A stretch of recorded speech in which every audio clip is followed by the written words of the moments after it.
guys, we received this set of 3 gold pendant lights for review purposes, and I think they're really nice. As you can see, it's well, originally a pack of 3. You can take this part and screw it, so you can place the proper glass pendant, which are these ones. They have this really nice matte finish to them. You just place them like this, then screw this top, and just like that, it is ready. As you can see, it looks really nice. You've got obviously 3 extension rods for each one of them. I think they're quite nice. So let's go ahead and install them.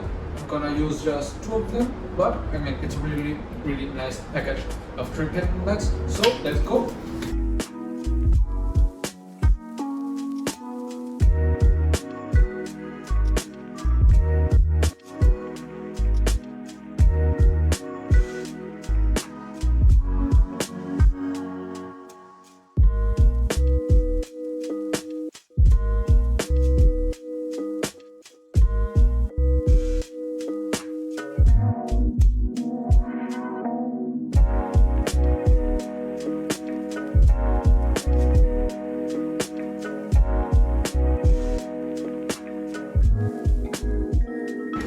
Okay guys, as you can see, they are now already installed, and I think they look really nice.